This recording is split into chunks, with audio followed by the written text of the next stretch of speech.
In this video episode of Round the Bend Now and Then, you'll learn about a wild plan to reroute the St. Joe River through downtown South Bend that was presented to the city by a local businessman in the 1950s. Now, this wasn't a stunt either. He stepped forward with a plan to solve several real issues that the city was grappling with at the time. One, traffic congestion and parking. Two, the need at the time for a civic center area with new government buildings. And three, the need for redevelopment in certain downtown areas that had suffered neglect and decay by the 1950s. Thank you for watching another Round the Bend Now and Then video. My name is Matt Emery, and I am a local history nerd. My main mission with the Round the Bend material is to create engaging content that shares how intertwined the South Bend and Mishawaka area's past is to our present. Before we dive into the content of the video, I want to remind you to check out episodes of our audio podcast that are all available wherever you get your podcasts: Apple, Spotify, and now even the exact same channel that you're watching now, YouTube. In the podcast, you'll learn all about South Bend and Mishawaka's now and then as I interview local leaders, business owners, and community members because their stories help tell the story of South Bend and Mishawaka. Be sure to like and subscribe to Now and Then Round the Bend on YouTube and whatever podcast app that you listen to us on. Lastly, follow us on all of the social media channels. Those links are in the show notes. Now, let's dive into another video that helps tell the story of South Bend and Mishawaka. By the mid to late 1950s, cities across America were confronted by a changing society that saw millions of soldiers returning from World War II and starting families, only to leave the now less desirable urban areas for more space, land, new infrastructure, and schools in the suburbs. And South Bend, Indiana was no exception. All of these new neighborhoods being built farther and farther away from the city's core were sparked by the exponential increase in the popularity of automobiles in the 1950s. And with the increase in the popularity of cars, the government created programs to pump billions of dollars into reshaping our road systems to accommodate for the increase of car traffic. During this time, cities were faced with solving some of the problems that were created, among other factors, by the increase in automobile traffic, including where to build the new roads to accommodate for the increase in cars, and also where to park all of these cars. Another problem that cities faced was the deterioration of urban areas that people moved away from. And South Bend, Indiana was no different than other urban areas of this era. There were plenty of different plans and ideas on how to solve the city's pressing issues at the time. There were different road plans, different redevelopment plans, different ideas for where to locate a new city hall building, a new jail, and other government buildings. It was during this time in 1955 that a local retired businessman named Ludwig L. shared his vision with South Bend city officials. He believed his vision would solve all of the above issues that the city was having at the time. His vision included a plan so bold that it included completely rerouting the St. Joseph River through downtown South Bend in order to help with traffic and parking woes, and also help to rejuvenate the central business district of downtown. This plan would have completely altered our entire city, and I think that you'll all get a kick out of it. Before we dive into the wildness of Blake's plan, I want to briefly share a little bit about Ludwig L. himself and how I stumbled upon his plan. Ludwig was born in 1870 and passed away in 1956. Now, I first heard of Ludwig on the Facebook history pages, as many people remember Blake Gardens on the northwest corner of Cleveland and formerly US 31, now 933.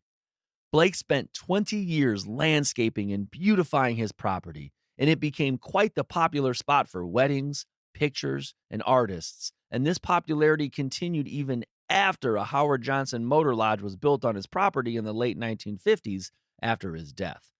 Guests at the hotel were welcome to enjoy his gardens until they were tore down in 1997 when the hotel was tore down for redevelopment.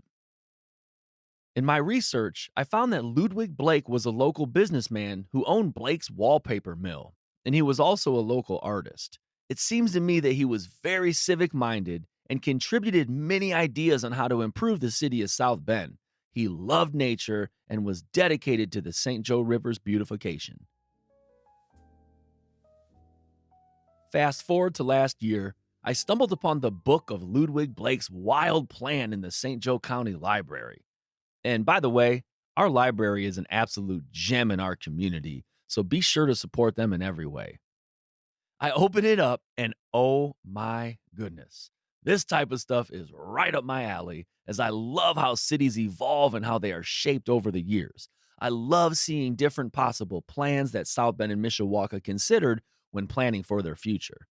I love seeing what aspects of the plans come to fruition and what does not. Over the next several minutes, utilizing actual pictures from Blake's plan, various current and historical aerial pictures, as well as videos recorded and narrated on location by yours truly, I will share Mr. Blake's bold 1950s plans with you, as well as attempt to describe what the South Bend downtown area would be like if his vision would have come to fruition. Again, Ludwig L. Blake and a team of like minded individuals created this plan to reroute the St. Joe River, and a representative from his team, Grant Lewis, presented it to the city in 1955. Off the bat, I had to chuckle at the description and mysteriousness of Mr. Blake's team. The men possess several qualifications deemed necessary to successfully infiltrate and develop what this program requires. They are earnest and modest type. According to Mr. Blake's standards, they are competent and willing to lend a hand. They have no axe to grind. They want no political favors. They only want to aid with the Move the River program. This is great. This is great here. Quote, in the meantime, they prefer anonymity in order to be free to express their opinions without stepping on someone's feelings or having somebody step on theirs. Again, I thought that it was interesting that Mr. Blake wasn't a part of presenting the plan to the city, and there were efforts to keep his team anonymous. But by 1955, Mr. Blake was elderly and passed away a year later, so his age probably had something to do with him not partaking in the presentation. Now, Mr. Blake's plans and his vision were huge.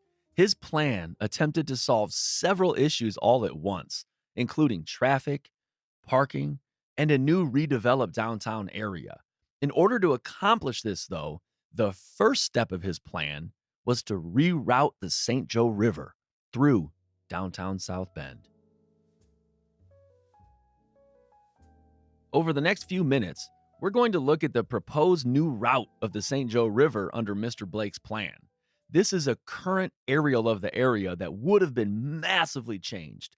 It probably looks a little bit familiar to most of you. You can see the East Race to the right, Colfax, LaSalle, and Jefferson Boulevard there as well. We know this whole area as the East Bank District. That's an area that's seen spectacular growth since the recreation of the East Race in the mid-1980s. This 1951 aerial is what the area would have looked like when Ludwig Blake and his team were crafting their revitalization plans. It looks pretty similar to the current aerial, except the bottom left area where the Century Center is at now was completely different then. Also, that is not the East Race that we now know. That is the original one built to power industry, and by the 1950s, it was a disgusting, unsafe hazard that the city was working on filling in. This picture is from Mr. Blake's plan, and it highlights the area that would be affected and totally transformed, including moving the river that you see to the left over to the right, along the pathway of the old East Race. Here is my attempt to help us visualize what a rerouted river would look like over the current landscape. We'll learn in a little bit Mr. Blake's plans for the quote-unquote old riverbed. but you could imagine how this would drastically change the whole landscape of our city. All of that land that was the St. Joe River would now become a part of downtown South Bend as a part of Mr. Blake's plan. In order to help folks visualize what the river area noted in his plan looks like today, I felt it was important to get out on the scene and take some videos. You're going to all experience some on the scene reporting at its finest. And if you ever see some random dude taking videos talking into a microphone, don't worry, he's quite a normal guy. Currently standing on the Jefferson Boulevard Bridge. As you can see, for context, there's the Century Center there. There's the Keepers of the Fire. I think that's what it's called. Art. There's the dam. The East Race. The mid-1950s plan to expand the downtown area, the commercial district as they called it, to expand it a little bit to the east. The plan was to reroute the mighty St. Joe River. And it was going to be rerouted where the current East Race is, rerouted where the old East Race was. It was basically filled in at that time, but just where I'm standing, literally, that's where the new river would have been rerouted. A part of that plan in the 1950s to reroute the mighty St. Joe would have taken the route of the old East Race. This new East Race, built in '84, wasn't there yet, but the old East Race's path was mostly filled in at that time, and the new river would have been rerouted all the way down this whole area, which we know now as the East Race. So I'm sure that this walk would have been the rerouted river. At the beginning of the video, I shared that a problem that cities had at the time, including South Bend, was the increase in automobile traffic without adequate roads, and how Mr. Blake's plan addressed those issues. Now that we've discussed the rerouted river, I wanted to share what Mr. Blake and his team had planned for the area where the river used to be, specifically to create 2 new roadways. The roadway you see to the right is an expressway, and we'll get into more details with that in a few minutes. But we'll focus on the roadway you see to the left first. That is a street that they named Broad Street. This is a 1951 aerial of the area, and what you can see is what Broad Street actually does is connect South St. Joseph Street with North St. Joseph Street, and acts to get some of the cars off of Michigan Street, which was extremely crowded with car, truck, and foot traffic. Here is what it looks like compared to an aerial from today. An interesting note is that in the early 1970s, the city ended up extending St. Joseph Street to use as a bypass to Michigan Street. That's the current Martin Luther King Drive, formerly St. Joe Street. Here is a sketch of the area that Ludwig Blake drew. You can see the new river on the top traveling along Niles Avenue and the outline of the original river towards the bottom. You can also see Broad Street on there as well.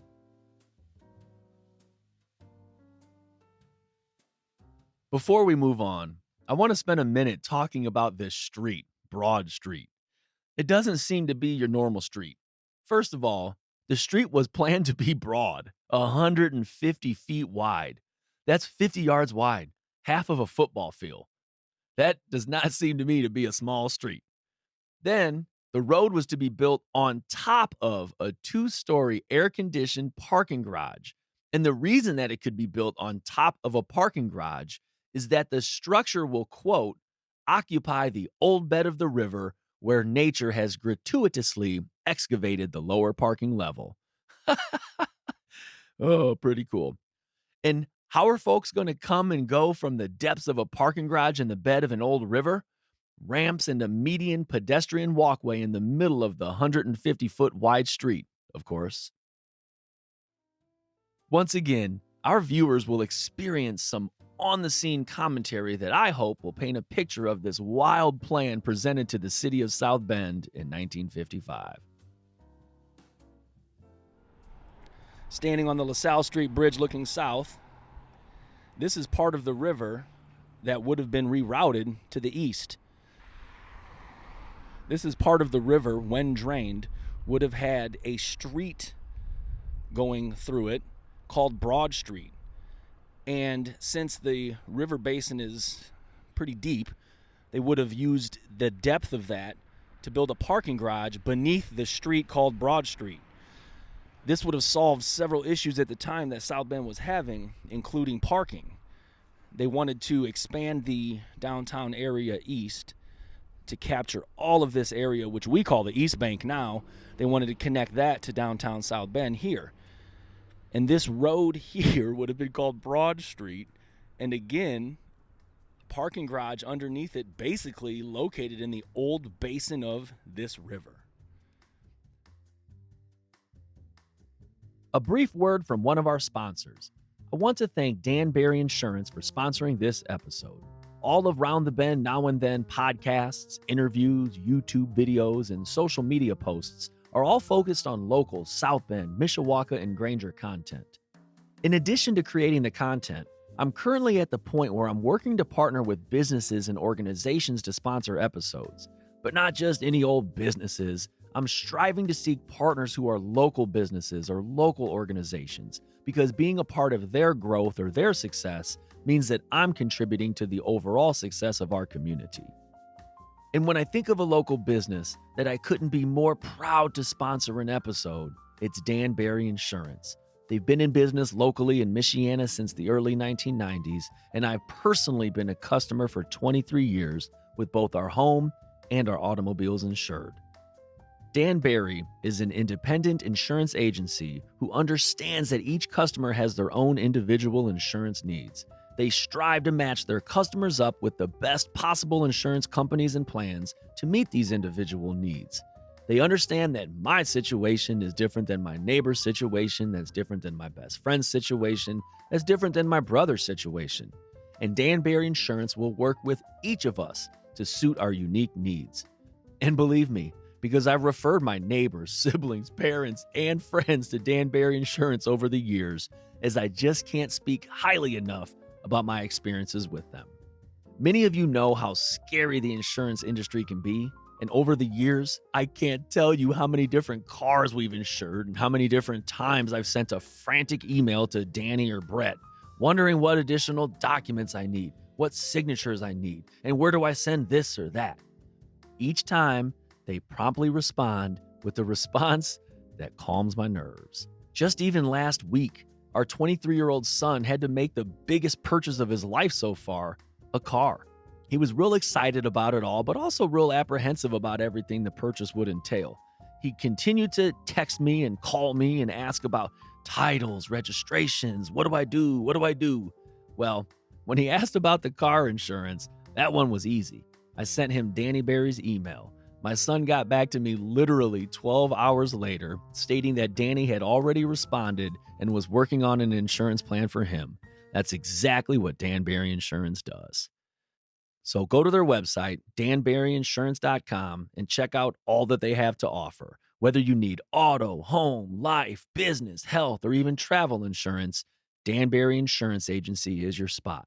They're located at 54101 North Ironwood Road in South Bend. Their phone number is 574-255-6222. And again, I put their website, danburyinsurance.com, in the show notes. So check that out and give them a call. And now, back to the episode. I just talked about one road that Mr. Blake presented to help alleviate some of the traffic and parking.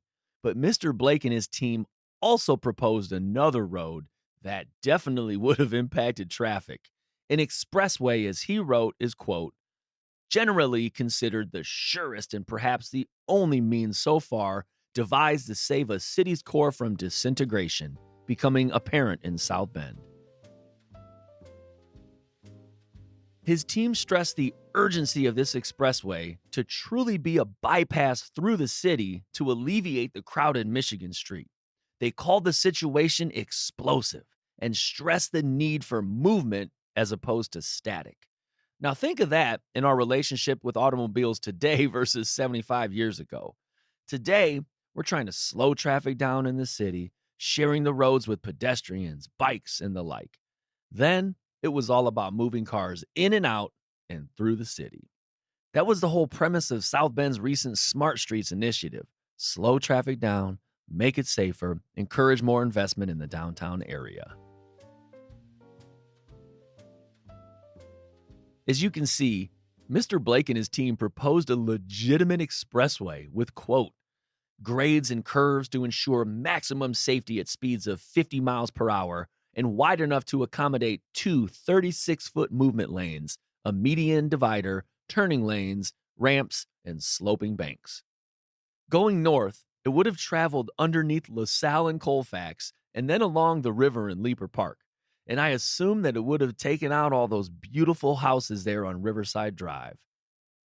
The text said that it would have traveled over the Leaper Park Island and the Michigan Street, Howard Street, North Shore intersection area, and then traveled north to connect with the then brand new toll road interchange north of the city. Here is my attempt in showing where Mr. Blake's team proposed having this expressway in the Leaper Park area. Here's some more on-the-scene footage of the Leaper Park Riverside Drive area. Now, this whole area would definitely not be as serene and beautiful and historic today if an expressway would have plowed through here. Riverside Drive, Riverbend Historical District. From what I can gather, this is where the expressway that the Blake team had planned would have been right above me. That's Marion Street there, the Milton home. And that expressway would have, from what I could gather, taken out these homes, hooked around the river north there, and then up over the Leaper Park Island, and then over the Michigan Street Bridge.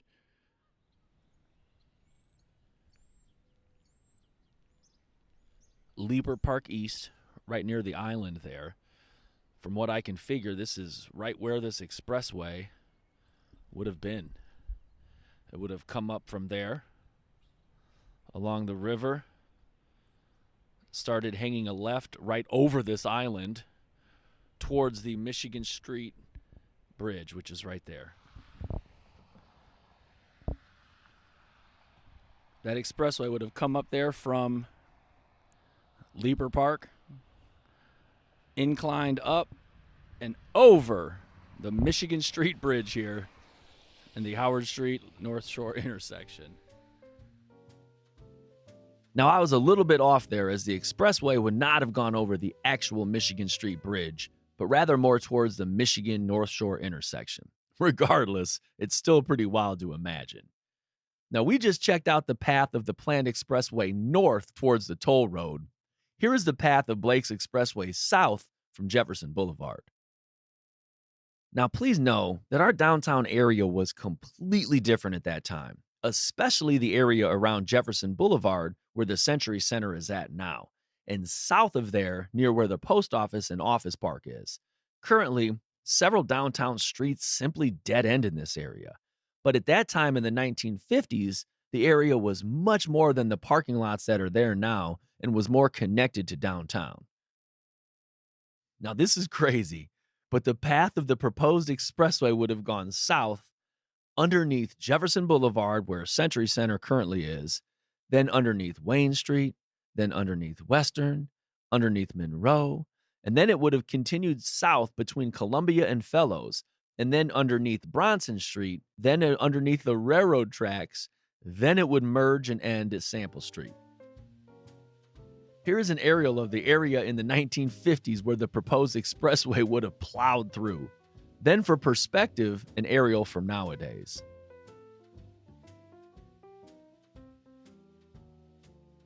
We just went over some of the main aspects of Ludwig Blake and his team's plan to reroute the St. Joe River in order to construct a road that doubles as a parking garage and an expressway that would carry cars quickly into town and then quickly out. As I stated earlier, not only did Blake's plan seek to solve traffic and road issues, but also it was meant to improve the downtown South Bend area by expanding it east over the old riverbed and utilizing that land for new government and civic buildings. They wrote about adding a county building, a city building, and even a war memorial ironically, which would have been located eerily close to the present day firefighters memorial at Sites Park. The coolest buildings they envisioned building were a baseball stadium and also an outside concert venue into the depths of the old riverbed, right north of LaSalle Avenue. I offer my viewers one last on the scene reporting clip of where that baseball stadium and concert venue might have been. Standing on the LaSalle Street Bridge currently. There's the LaSalle Hotel there. Morris is right there. And this is the area of the river that would have been rerouted. So all of this area here would have been a new downtown area or connected to the downtown area over here.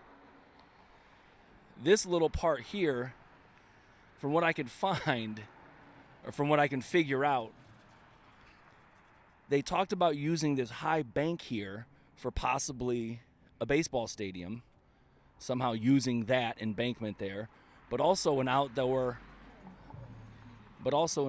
amphitheater where they would use the banks there for that. What's up? I have no clue who that was. But anyway, yeah, all of this would have not been the river. All of this would have been a new downtown area.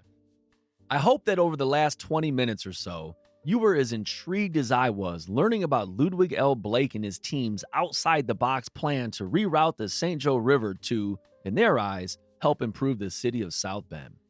Well, I'm sure the city never gave it much serious consideration, as it was quite an outlandish and I'm sure an extremely expensive plan. But thank goodness the plan was published as a book and kept in the library for the last 70 years. While our river was never rerouted and we have no expressway plowing through our city, it still paints a picture of the post-war 1950s era that many cities were scrambling to deal with the exponential growth of automobiles, moving people farther and farther away from the city's center, causing the city's center to decline. Cities had to plan how to accommodate for the growth outward and at the same time keep their downtown areas viable and thriving. This whole crazy plan by Ludwig Blake and his team shows that South Bend, Indiana was no different than other cities. Change is inevitable, but it also shows that there have always been people who love their cities, like Ludwig L. Blake, and who are willing to lead the charge to implement changes to make their cities better. I thank you once again for spending your valuable time watching.